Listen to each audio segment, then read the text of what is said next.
Romanos capítulo 5. Justificados, pois, mediante a fé, temos paz com Deus por meio do nosso Senhor Jesus Cristo, pelo qual obtivemos também acesso pela fé a esta graça na qual estamos firmes e nos gloriamos na esperança da glória de Deus. E não somente isto, mas também nos gloriamos nas tribulações, sabendo que a tribulação produz perseverança, a perseverança produz experiência, e a experiência produz esperança. Ora, a esperança não nos deixa decepcionados, porque o amor de Deus é derramado em nosso coração pelo Espírito que nos foi dado. Porque Cristo, quando nós ainda éramos fracos, morreu a seu tempo pelos ímpios. Dificilmente alguém morreria por um justo, embora por uma pessoa boa, alguém talvez tenha coragem para morrer. Mas Deus prova o seu próprio amor para conosco, pelo fato de Cristo ter morrido por nós, quando nós ainda éramos pecadores. Logo, muito mais agora, sendo justificados pelo seu sangue, seremos por ele salvos da ira. Porque se nós, quando inimigos, fomos reconciliados com Deus mediante a morte do seu Filho, muito mais, estando já reconciliados, seremos salvos pela sua vida. E não apenas isso, mas também nos gloriamos em Deus, por meio do nosso Senhor Jesus Cristo, mediante o qual recebemos agora a reconciliação. Louvado seja o Senhor por sua palavra. Podem assentar, amados irmãos. Justificados, pois, mediante a fé, temos paz com Deus. Você tem paz com Deus? Eu pergunto. Você tem paz com Deus? Ou você tem medo de Deus? Interessante o testemunho da Núbia em relação à visão de Deus. Que visão nós temos de Deus? Deus é um policial onipresente? Alguém com olhar de censura? Pronto a punir? Que está ali disposto a nos condenar? Este Deus em quem nós cremos, Ele é por nós ou Ele é contra nós? Repare bem, temos paz com Deus. Muitas pessoas cristãs não têm paz com Deus. Vou falar de uma delas que durante boa parte de sua vida, embora fosse muito religiosa, tivesse de fato temor de Deus, cresce em Deus, não tinha paz com Deus. É uma pessoa que você já deve ter ouvido falar dela, John Wesley, de uma família cristã, era um pastor anglicano, foi missionário desde a Inglaterra para os Estados Unidos, mas ele não tinha paz com Deus. Mas ele tentava alcançar e conquistar essa paz com Deus de múltiplas maneiras.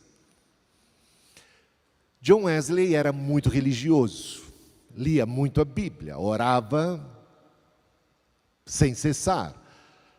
Sabe quantas vezes John Wesley jejuava por semana?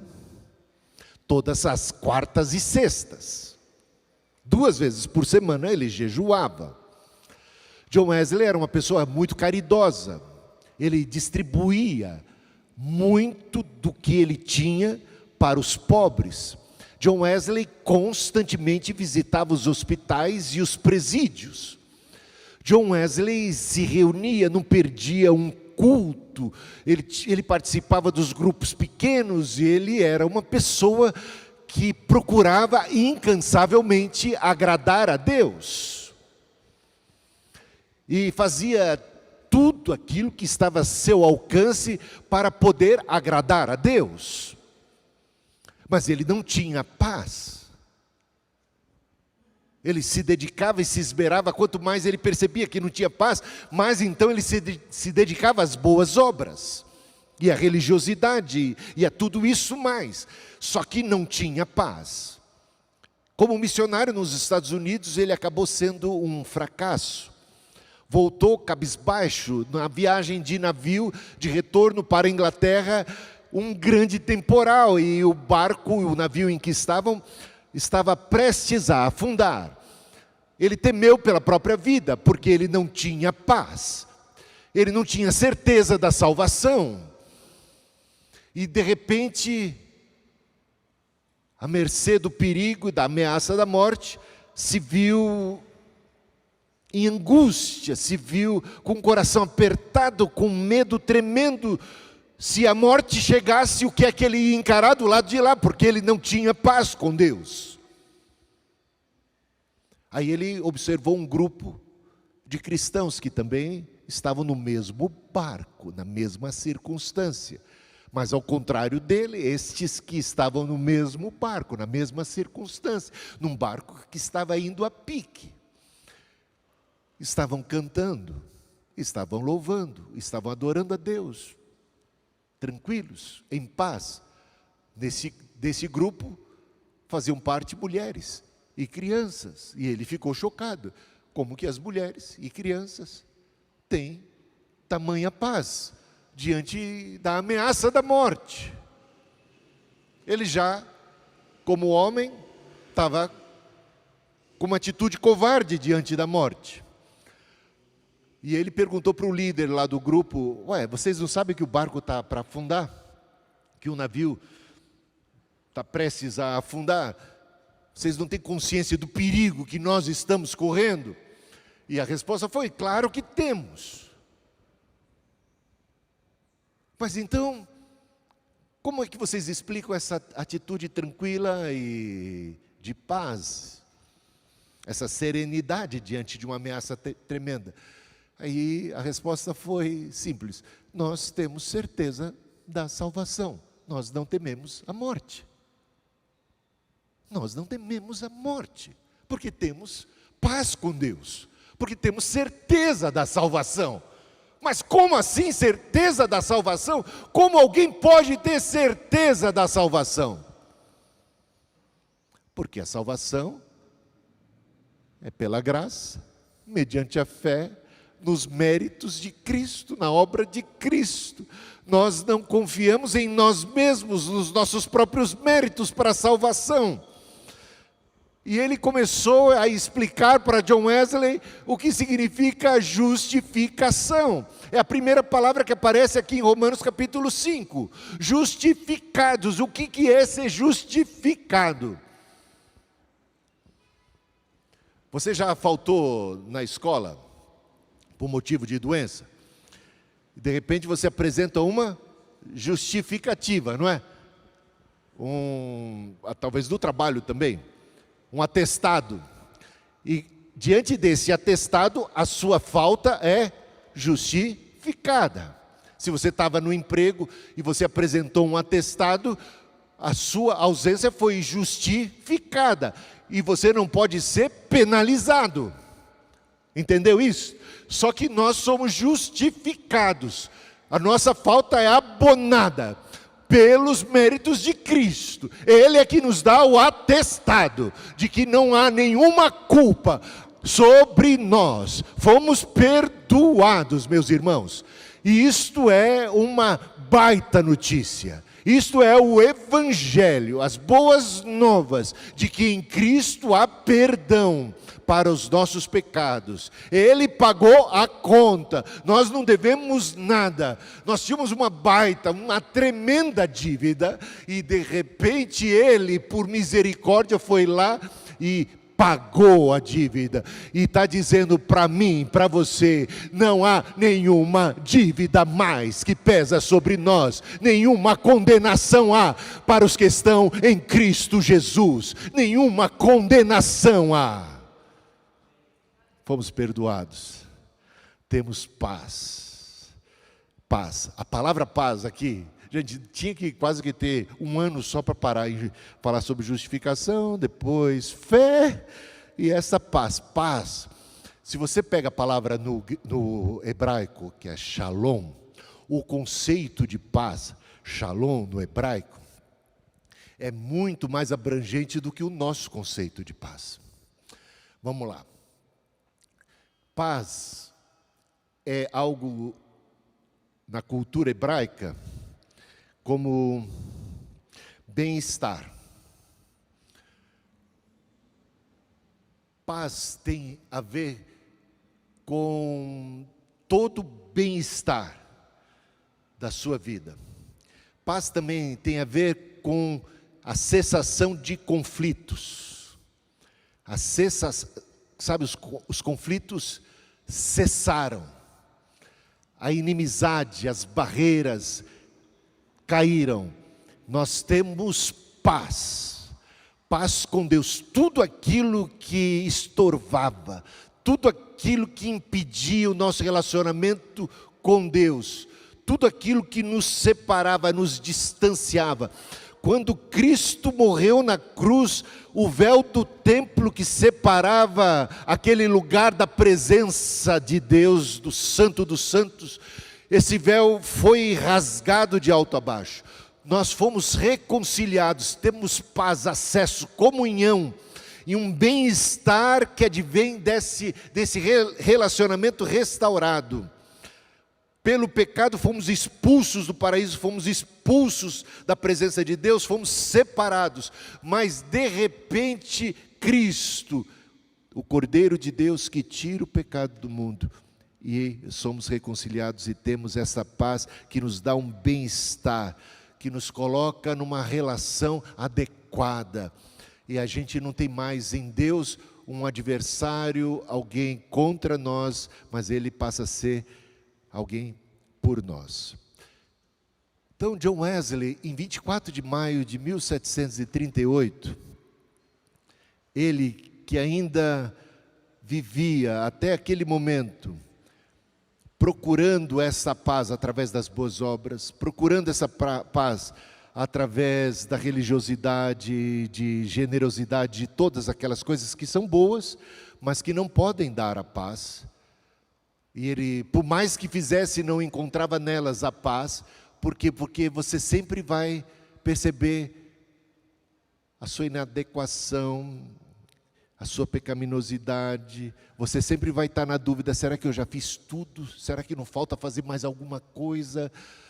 Sabe, você vai estar sempre em conflito quando tenta traçar um caminho para Deus através das boas obras, através da religião, através da moral.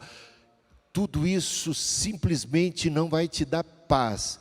Mas ele entrou, diz até que ele foi um tanto a contragosto numa reunião, nesse dia 24 de maio de 1738, e entrando lá, ouviu o prefácio, uma leitura do prefácio de Lutero, a carta de Paulo aos Romanos, que falava exatamente sobre justificação, sobre essa paz com Deus mediante a fé, nos méritos de Cristo. E ele, pela primeira vez na vida, como que se os seus olhos fossem agora abertos para uma realidade, que ele estava ignorando até então, e ele creu que Jesus, o seu sangue derramado na cruz, era suficiente para o perdão dos seus pecados, e ele confiou pela primeira vez na vida em Cristo somente, em Jesus somente, para a sua salvação. Ele não estava mais agarrado a qualquer mérito próprio, justiça própria, as suas obras. Ele largou mão deste caminho de salvação pelas obras e creu em Cristo, no seu poder e na sua obra para perdão dos seus pecados. E pela primeira vez na vida ele sentiu que os seus pecados tinham sido perdoados. Você já sentiu o perdão dos pecados que vem da cruz de Cristo? Você confia no sangue de Jesus para o perdão dos seus pecados? Gente, tem gente que fala assim, eu creio. Eu vou dizer uma coisa para vocês, até o diabo crê. A fé aqui é mais do que, sabe, acreditar em algo. Tem muito mais a ver com confiança. Vou te dar um exemplo. Aconteceu isso. Tinha um maior equilibrista, aquele que anda sobre as cordas, né? E ele fez um desafio, lá estavam as câmeras de televisão, isso, se eu não me engano, foi na década de 60. E ele fez o desafio de atravessar as cataratas do Niágara, na corda bamba.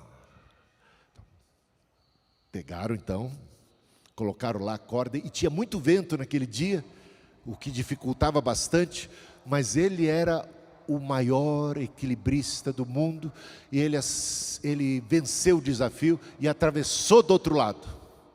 Todo mundo bateu palma, ele é demais, não tem ninguém como ele, nossa. E aí ele, chegando do outro lado, agora é ele que fez o desafio. Vocês acreditam que eu sou capaz de fazer essa travessia com alguém aqui, montado no meu pescoço, montado nas minhas costas? Todo mundo disse: sim, nós acreditamos que você é capaz disso. Estavam doidos para que isso acontecesse, até incentivando que fosse, né? Queremos ver agora isso. Sim. Aí ele se voltou para uma dessas pessoas que tinha dito: sim, eu acredito que você é capaz de fazer isso, então venha. E aí? Você percebeu a diferença entre eu acredito e eu confio? Gente, só tem paz para com Deus quem confia que Ele é capaz de colocar a gente nas costas e passar para o outro lado. Ele nos dá a vida eterna. Ele é poderoso para nos dar a vida eterna. Ele diz: confia em mim, eu te amo. Confia no que eu fiz por você, no meu amor por você.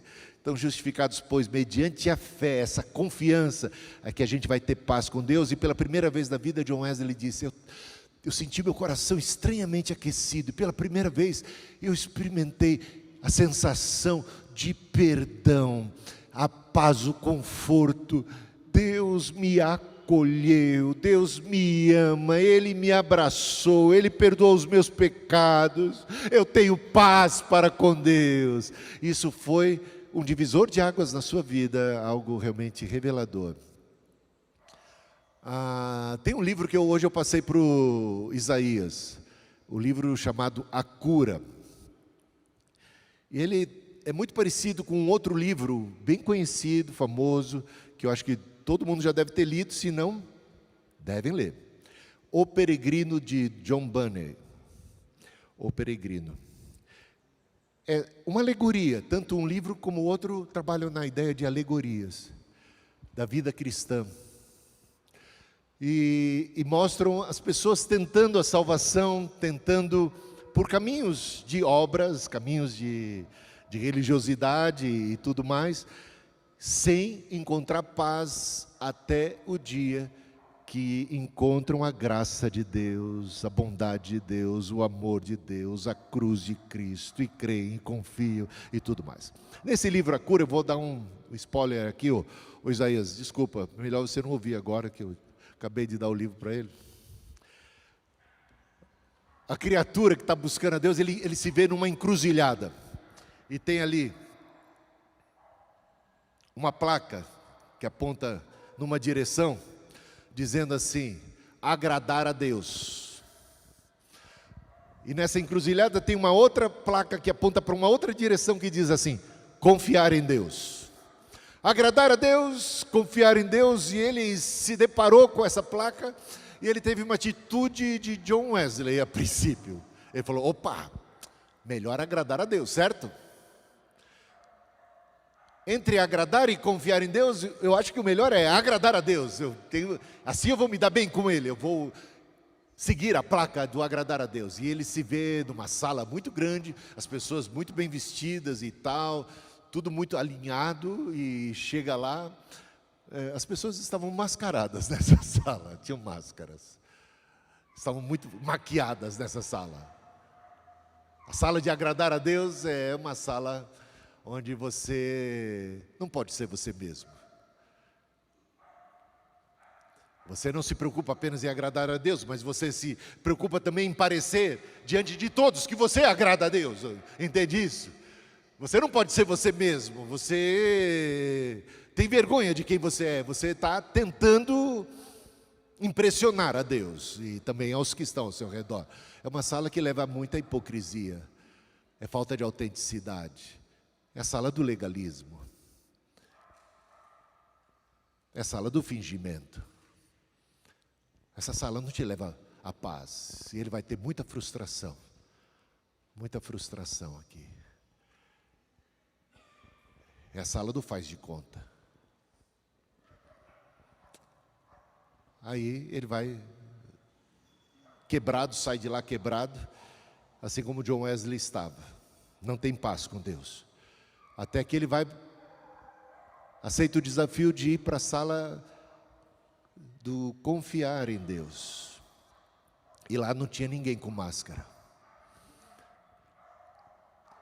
E lá ele, muito desapontado, né, já com tudo, cansado, ele disse assim: olha, eu vou dizer uma coisa para vocês não deviam me receber aqui não, porque eu sou isso, eu sou aquilo. E lá ele resolveu abrir o coração e esperava ser recriminado.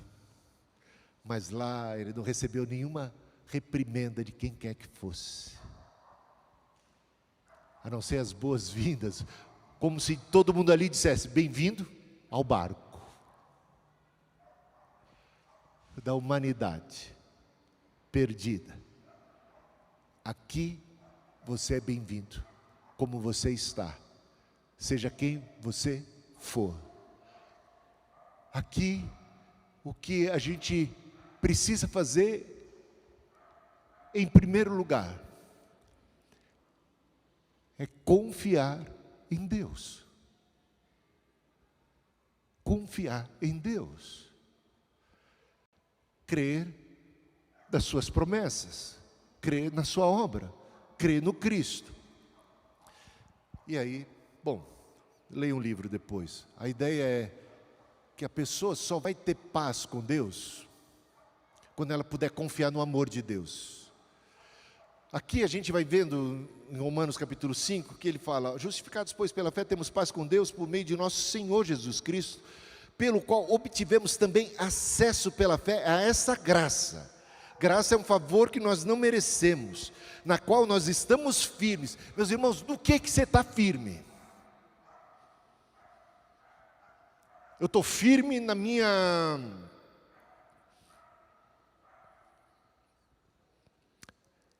disposição de trabalhar e de jejuar e de ofertar e de ser generoso. Eu estou firmado.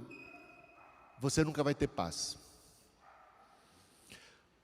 Lembre que John Wesley, depois que foi justificado pela fé, teve paz com Deus, ele se tornou muito mais generoso do que era antes até.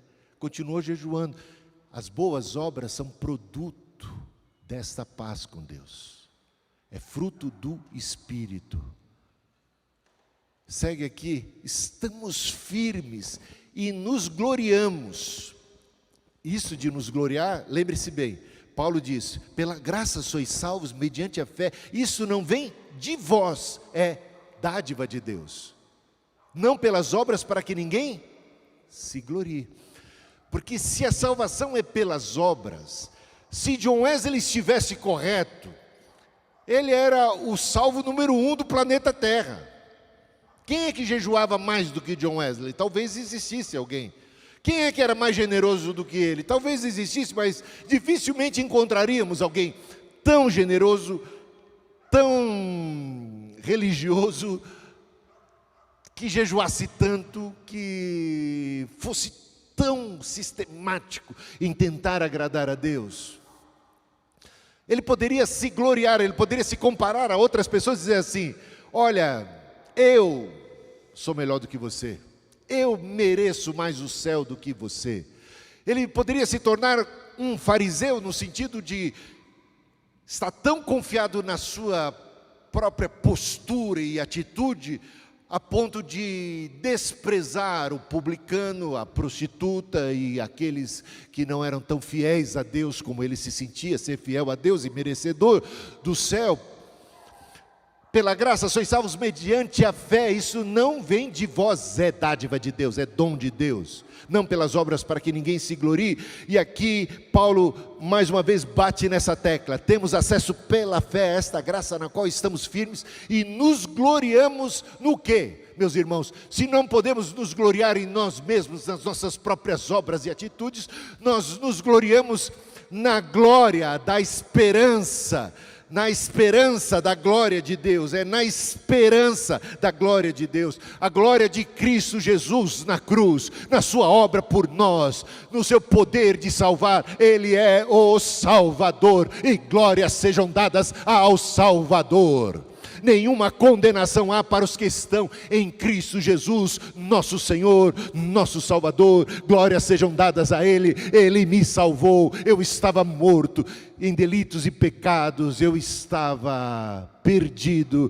mas Ele me achou. Ele estendeu a sua mão, Ele foi ao meu favor, Ele me perdoou, e eu tenho confiança nele, por isso eu tenho paz.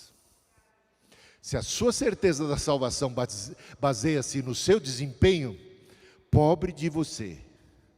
Duvido que você chegue aos pés de John Wesley, hein? Se é baseado no seu desempenho, você nunca vai ter paz. Nem quando você alcança o status, a estatura de John Wesley. Na esperança da glória de Deus, nos gloriamos em Cristo, em Deus, e não somente isso, mas também nos gloriamos nas tribulações. Mas que história é essa de, por que entra a tribulação nessa hora? Por quê? Pense bem, um cristão que está confiando na graça de Deus, no perdão, nos méritos de Cristo, está caminhando bem, de repente se depara com tribulação, problemas de saúde, problemas da família, problemas como a Bia colocou aqui, no emprego, um monte de problemas surgindo, e você vai ter uma tentação nessa hora. Ei, onde é que está Deus nessa história? Onde é que está Deus na minha vida? Então eu não vou ter paz. Eu vou ficar achando que isso é uma condenação de Deus. Ou não é uma tentação quando você passa por alguma provação de saúde, ou tribulação na família, ou desemprego, lutas, conflitos, onde você é traído, onde tanta miséria, mazela começa a acontecer, uma sucessão de problemas. Você não passa pela tentação de falar assim: ei, será que isso aí é o abandono de Deus? Será que isso aqui é resultado de algum pecado meu? Então um cristão, diante da tribulação, pode estar encarando esse desafio, que desafia a sua firmeza, nesta graça na qual estamos firmes, mas de repente a minha firmeza começa a não ser tão firme assim, porque eu me vejo em tamanha tribulação.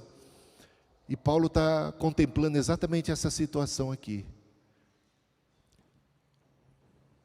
Hoje, na reunião de oração, a Fabiana sugeriu a leitura do Salmo 25, que também fala de muita tribulação na vida de uma pessoa de Deus. E lá, a gente encontra que aqueles que esperam no Senhor não serão envergonhados. Essa é a frase: os que esperam no Senhor não serão envergonhados. Aqui a gente vê Paulo falando da seguinte forma: nos gloriamos nas tribulações, sabendo que a tribulação produz perseverança. A perseverança produz experiência. E a experiência produz esperança. Veja Deus trabalhando através das tribulações para o nosso desenvolvimento, para que a gente possa ser mais perseverante, para que a gente possa ganhar experiência, para que a gente possa ficar mais calejado, a gente possa ficar mais maduro, mais forte. E a experiência, no final das contas, produz o quê? A esperança. O que diz o Salmo 25? Quem espera no Senhor não vai ser envergonhado. Paulo lembra aqui do Salmo 25. No versículo 3 do Salmo 25, e aqui no versículo 5 de Romanos 5, ele diz: ora, a esperança não nos deixa decepcionados. Quem espera no Senhor não fica decepcionado. Quem espera do Senhor, no final das contas, não será envergonhado. Paulo está lembrando do Salmo 25. A esperança não desaponta. A esperança não vai deixar a gente passar vergonha no final das contas. A história não terminou. Essa tribulação, ela é, como diz o apóstolo Paulo em Romanos capítulo 8, todas as coisas contribuem para o bem daqueles que esperam no Senhor.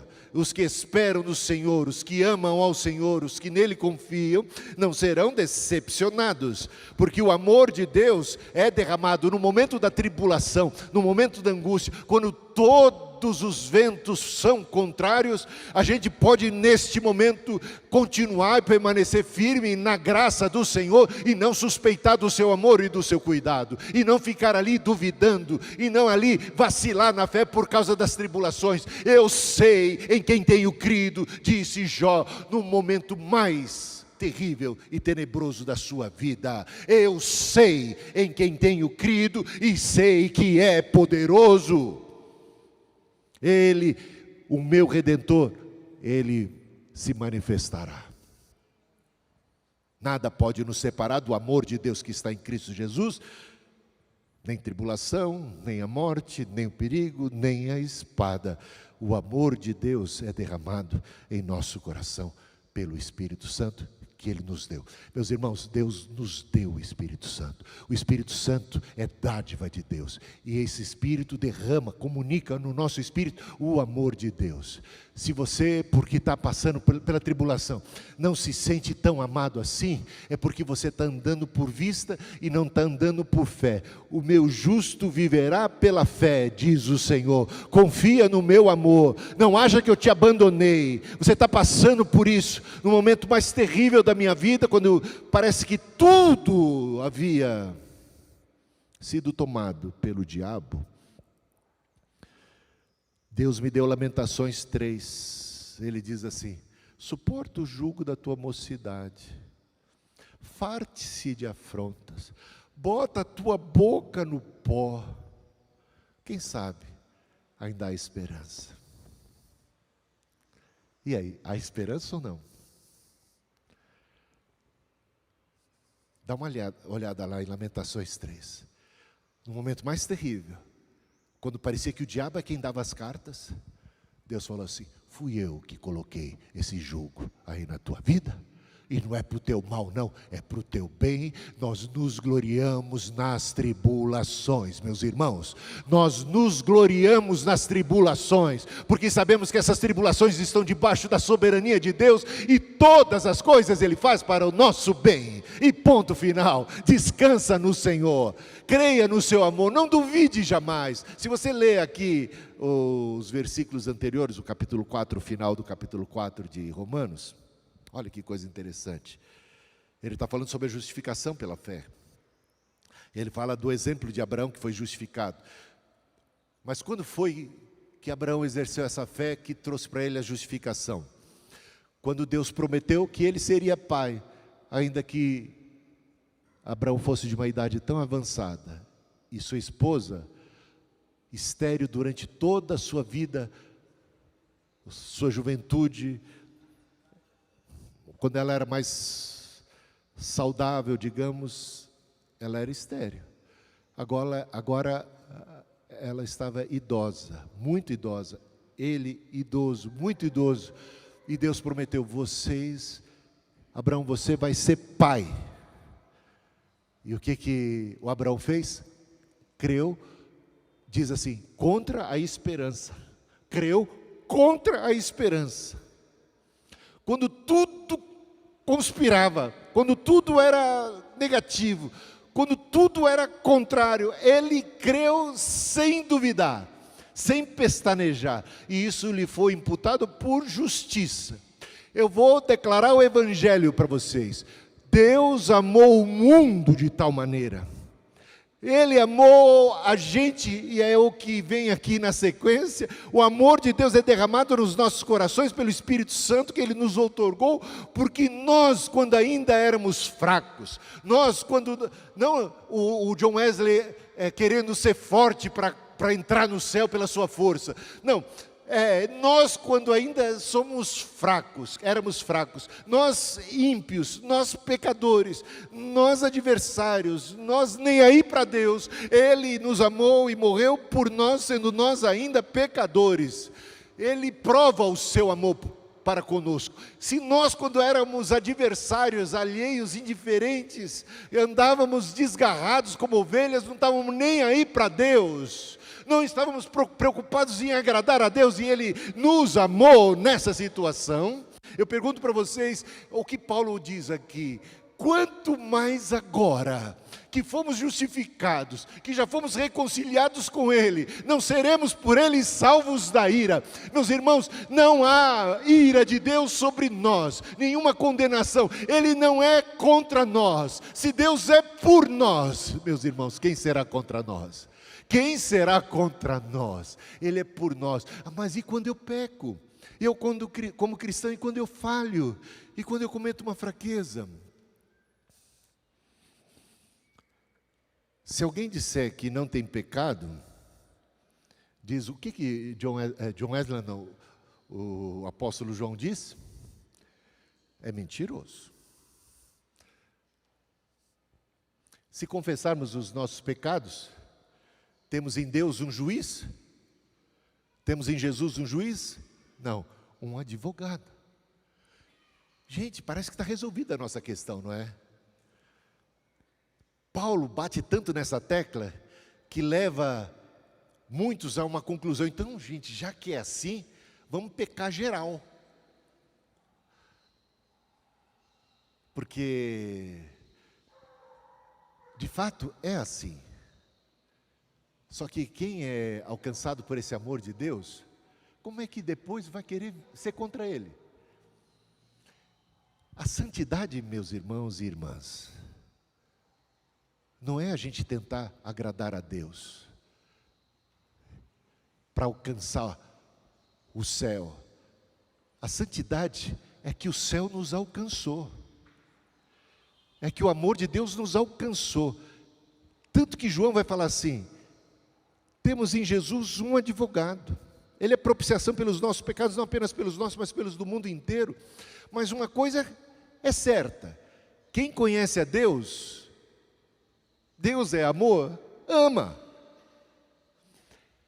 Quando John Wesley foi impactado por essa revelação de Deus, esse amor de Deus ficou estampado no seu coração, na sua alma.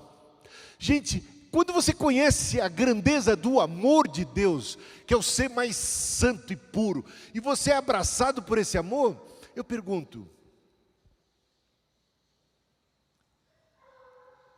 o que rola na sequência? O que vem? Nós o amamos porque primeiramente Ele nos amou. Ele é luz, Ele é amor, e quando você conhece esse Deus que é luz, que é amor, você o admira. Você não tem mais aquela relação de medo, de pavor, sabe? Você não tem mais aquela visão assim de um ser impiedoso, mas você percebe a Ele como um ser misericordioso, compassivo, bom, que te ama. Você passa a admirá-lo tanto. Essa é a experiência de todo mundo que tem essa consciência, esse encontro com Deus. Que normalmente nós, mesmo sem perceber, nós imitamos a todo mundo que a gente admira.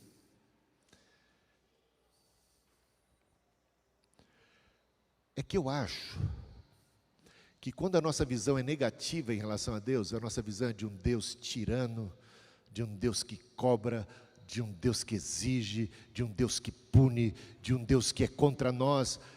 A gente até diz que ama, porque não quer desagradá-lo, né? A gente vai dizer as coisas certas, mas a gente não consegue amar uma pessoa assim. Quem tem uma visão de Deus assim, punitivo, vingativo, anda assim diante de Deus. Nunca vai admirá-lo de fato. Nunca vai amá-lo de fato. Mas sempre vai achar que ama, porque amar é certo. Porque ai de você se não amar também, né? Então fica nesse negócio. Gente, isso é... O ponto que eu estou tocando aqui é tão complicado.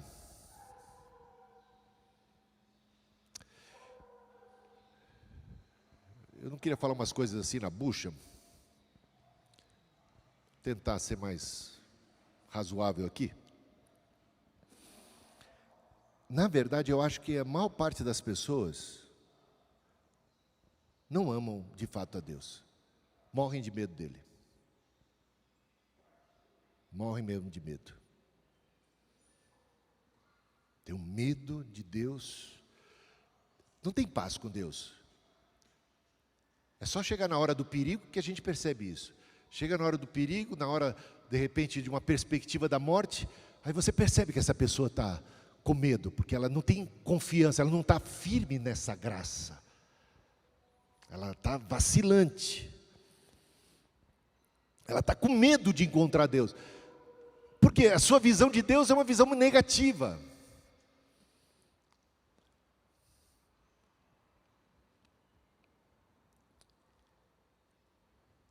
Por isso essa ideia aqui da reconciliação aparece repetidas vezes aqui, termina esse trecho que nós lemos, né?